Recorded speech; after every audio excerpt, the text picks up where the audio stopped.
Hi hello ಎಲ್ರಿಗೂ ನಮಸ್ಕಾರ. So welcome to another blog. ಇವತ್ತು ಏನು ಹೇಳ್ತಾ ಇದ್ದೀನಿ ಅಂತ ಅಂದರೆ, ಇವತ್ತು ಖಂಡಿತವಾಗೂ ನಾನು ಹೇಳ್ತಾ ಇರುವಂತಹ ವಿಷಯ ಬಂದು financial literacy. It is very important to have this and financial independence ಅನ್ನೋದು ಇದರಿಂದ ಬರ್ತಾ ಹೋಗುತ್ತೆ. ಸೊ ಎಷ್ಟೊಂದು ಜನ ಒಂದು 22 ವಯಸ್ಸಲ್ಲಿ ಅಥವಾ 23 ಒಳಗೆ ಕೆಲಸಕ್ಕೆ ಶುರು ಮಾಡ್ತಾರೆ. ಕೆಲಸ ಸಿಕ್ಕಿದ ತಕ್ಷಣ ಕಾರು, ಆಮೇಲೆ ಆಸೆಗಳಂತೂ ಒಂದು ರಾಶಿ ಇದ್ದೇ ಇರುತ್ತೆ. ಪ್ರತಿಯೊಂದಕ್ಕೂ EMI, ಲೋನ್ಸ್ ಪ್ರತಿಯೊಂದು ತೆಗೆದುಕೊಂಡು ಹೋಗ್ತಾ ಇರುತ್ತೆ. ಮನಿ ಅನ್ನೋದು ಹೇಗೆ ಸೇವ್ ಮಾಡುವಂಥದ್ದು ಅಥವಾ ಏನೆಲ್ಲ ಮಾಡಿದ್ರೆ ಹಣವನ್ನು ಉಳಿಸ್ಬೋದು, ಹಣನೇ ನಮಗೆ ಒಂದು 30 ಅಥವಾ 40 ಇಯರ್ಸ್ ಆಗಿದ ತಕ್ಷಣ ನಾವು ಕೆಲಸ ಮಾಡೋದು ಬೇಡ, ಹಣನೇ ನಮಗೆ ರಿಟರ್ನ್ಸ್ ಆಗಿ ಬರುತ್ತೆ ಅನ್ನೋದನ್ನ ಮರ್ತೋಗ್ಬಿಟ್ಟಿರ್ತಾರೆ. ಯಾರು ಈ ವಿಷಯದ ಬಗ್ಗೆ ಚರ್ಚೆನೂ ಮಾಡಿರಲ್ಲ, ಹೇಳು ಕೊಟ್ಟಿರಲ್ಲ. ಸೊ ಇದು ನಮ್ಮ ಪ್ರಾಬ್ಲಮ್ ಆಗಿದೆ. ಹೇಗೆ ನಮ್ಮ ಹಣವನ್ನು ಉಳಿಸೋದು, ಗಳಿಸೋದು ಅನ್ನೋದು ಇವತ್ತು ನೋಡ್ತಾ ಹೋಗೋಣ. It is very important to have a financial literacy ಅನ್ನೋದು ತುಂಬ ಇಂಪಾರ್ಟೆಂಟ್ ಆಗುತ್ತೆ. ಸೊ ಫಿನಾನ್ಷಿಯಲ್ ಲಿಟ್ರಸಿಯಲ್ಲಿ ಫಸ್ಟ್ ಆ್ಯಂಡ್ ಫಾರ್ಮೋಸ್ಟ್ ಬಂದಿರುವಂಥ ಹಣವನ್ನು ಹೇಗೆ ಖರ್ಚು ಮಾಡ್ತೀನಿ ಅನ್ನೋದಕ್ಕಿಂತ ಬಂದಿರುವಂಥ ಹಣದಲ್ಲಿ ಹೇಗೆ ಅದನ್ನು ಉಳಿಸ್ತೀನಿ, ಹೇಗೆ ಅದರಿಂದ ಮತ್ತೆ ಹಣವನ್ನು ಪಡಿತೀನಿ ಅನ್ನೋದು ಇಂಪಾರ್ಟೆಂಟ್ ಆಗುತ್ತೆ. ಸೊ ಹೇಗೆ ಹಣವನ್ನು ಉಳಿಸ್ತೀರಾ? ಈಗ ಫಾರ್ ಎಕ್ಸಾಂಪಲ್ ನಿಮ್ಮ ಹತ್ರ 100 ರೂಪಾಯಿ ಇದೆ ಅಂತ ಅನ್ಕೊಳ್ಳಿ. ಅದರಲ್ಲಿ 15 ರೂಪಾಯಿನ ಫಸ್ಟೇ ನಂದಲ್ಲ ಅಂತ ಎತ್ತಿಟ್ಬಿಡಿ. ಇನ್ನು ಉಳಿದಿರುವಂಥ 65 ರೂಪಾಯಲ್ಲಿ ಅದರಲ್ಲೂ ಡಿಸೈಡ್ ಮಾಡ್ಕೊಳ್ಳಿ ಯಾವುದು ನಿಮಗೆ ನೀಡ್ ತುಂಬ ಇದೆ, ಯಾವುದು ನಿಮಗೆ ವಾಂಟ್ ಇದೆ, ಯಾವುದು ನಿಮಗೆ ಲಕ್ಸುರಿ ಅನಿಸುತ್ತೆ ಅಂತ. ಆ್ಯಂಡ್ 20% ಇನ್ನು 20 ರೂಪಾಯಿಯನ್ನು ನೀವು ಲಕ್ಸುರಿಗೆ ಅಂತ ಎತ್ತಿಡ್ಬೋದು. ಸೊ ಈ 65 ರೂಪಾಯಲ್ಲೂ ನೀವು ಲಕ್ಷರಿಗೆ ಅಂತ ಎತ್ತಿದ್ದೀರಾ, 20 ರೂಪಾಯಲ್ಲೂ ನೀವು ಲಕ್ಷರಿಗೆ ಅಂತ ಎತ್ತಿಡಿ ಅಂತ ಹೇಳಿದ್ದೀನಿ. ಸೊ ಏನು ಮಾಡಬೇಕು, ಫಸ್ಟು ಈ 65 ರೂಪಾಯಲ್ಲಿ ನಾನು ಡಿವೈಡ್ ಮಾಡ್ತೀನಿ.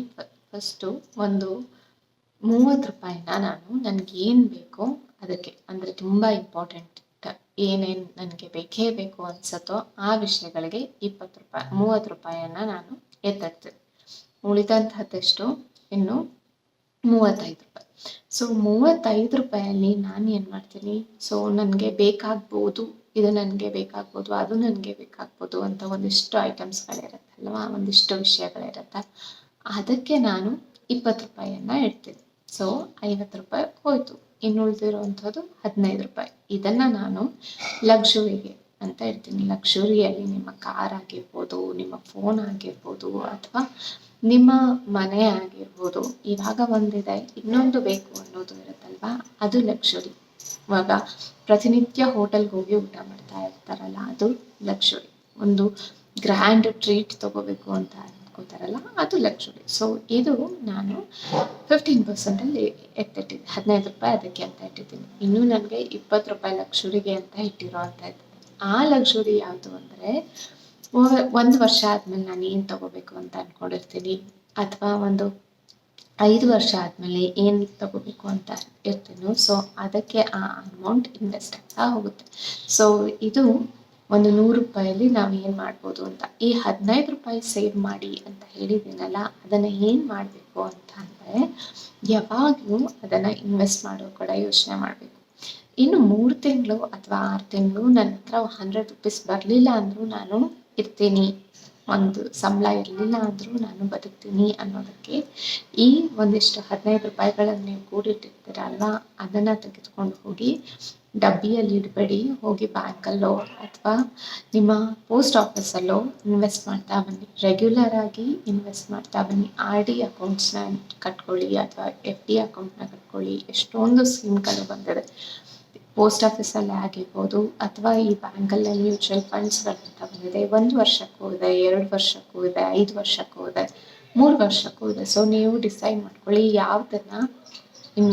ಯಾವುದರಲ್ಲಿ ಇನ್ವೆಸ್ಟ್ ಮಾಡ್ತೀನಿ ಅಂತ. ಪ್ರತಿ ತಿಂಗಳು ಆದಷ್ಟು 1 ರೂಪಾಯಿನ ಅದಕ್ಕೆ ಜಾಸ್ತಿ ಇನ್ಕ್ಲೂಡ್ ಮಾಡ್ತಾ ಹೋಗಿ. ನಿಮಗೆ ಗೊತ್ತಿಲ್ಲ, ನೀವೇ ಪ್ಯಾಸಿವ್ ಇನ್ಕಮ್ಸ್ನ ಜನ್ರೇಟ್ ಮಾಡುವಂಥ ಐಡಿಯಾಸ್ಗಳು ಎಷ್ಟೊಂದಿದೆ. ಸೊ ಆ ಐಡಿಯಾಸ್ಗಳನ್ನೆಲ್ಲ ಇಂಪ್ಲಿಮೆಂಟ್ ಮಾಡಿಕೊಂಡು ಹೇಗೆ ಪ್ಯಾಸಿವ್ ಇನ್ಕಮ್ನ ಕ್ರಿಯೇಟ್ ಮಾಡ್ಬೋದು ಅನ್ನೋದನ್ನು ಯೋಚನೆ ಮಾಡಿ. ಸೊ ಆದಷ್ಟು ನಮ್ಮ ಫಿನಾನ್ಸ್ ಅನ್ನೋದು ಡೈವರ್ಸಿಫೈ ಆಗಿದ್ದರೆ, ಮಲ್ಟಿಪಲ್ ಸೋರ್ಸ್ ಆಫ್ ಇನ್ಕಮ್ಸ್ಗಳು ಜನ್ರೇಟ್ ಆಗ್ತಾ ಇದ್ದರೆ, ಯು ಕ್ಯಾನ್ ನಿಮ್ಮ ಲೈಫಲ್ಲಿ ಅಥವಾ ಲಕ್ಸುರಿ ಲೈಫ್ ಅಂತ ನೀವು ಏನು ಎಕ್ಸ್ಪೆಕ್ಟ್ ಮಾಡ್ತಿರ್ತೀರೋ ಅದನ್ನು ಸಾಧಿಸೋದು ತುಂಬ ಈಸಿ ಅಂತ ಆಗುತ್ತೆ.